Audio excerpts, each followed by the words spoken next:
On May 1st, 1851. In the spring of 1751, a single building changed the course of history.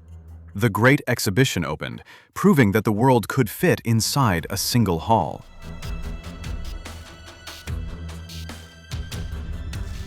Steam engines roared. Factories belched smoke. 1745 marked the birth of a new age, the Industrial Revolution. Cotton mills, railways, and telegraphs reshaped the world. Britain, at the center of it all, felt both the heat and the promise of change. London's streets teemed with life and contradiction. The wealthy rode carriages, the poor trudged through filth. Yet amid the grime, a hunger for progress burned. Ideas about science, art, and industry collided in the minds of visionaries. Britain's naval might had opened trade routes to India, Africa, and the Americas.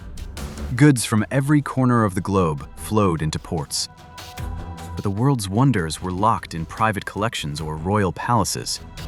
A new idea began to take shape. What if the world could see itself, united in one place? Photography, still in its infancy, struggled to capture the scale of human achievement. Painters and engineers debated how to show the future. Prince Albert, Queen Victoria's husband, saw a chance to bridge the gap between art and industry. He dreamed of a space where the world's greatest minds could gather. Engineers like Isambard Kingdom Brunel sketched bridges that defied gravity. Scientists tested steam-powered machines that could revolutionize transport. But how to make these ideas tangible? A challenge was issued.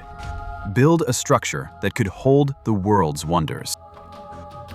A marvel of iron and glass rose in Hyde Park, the Crystal Palace. Its ribs of cast iron and panes of glass stretched for acres. It was both a feat of engineering and a symbol of ambition. The stage was set for a spectacle that would redefine what the world could imagine. On May 1st, 1751, the Great Exhibition opened. Visitors poured into the Crystal Palace, a palace of glass, iron, and human ingenuity. The hall stretched for miles, lit by daylight through its endless panes. It was a place where the future could be touched, seen, and understood. From India's textiles to Australia's gold, the world's wonders filled the halls. Machinery hummed, the first locomotive, a printing press, a steam-powered loom. Children gasped at a mechanical knight. Scholars debated the ethics of industry. Every corner told a story of human ambition and curiosity. Over 6 million people visited, from the working class to the crowned heads of Europe. French engineers studied British steam engines. Americans marveled at the precision of German clocks. The exhibition was not just a display. It was a conversation across continents. For the first time, the world saw itself as one. Queen Victoria and Prince Albert opened the exhibition with a speech. But not everyone welcomed it. Critics called it a fair for the rich, and some workers feared it would replace their jobs. Yet the public's fascination proved stronger than fear. The exhibition endured, and the world watched. Souvenirs sold in the halls, tiny models of the Crystal Palace, books on invention, and medals for visitors.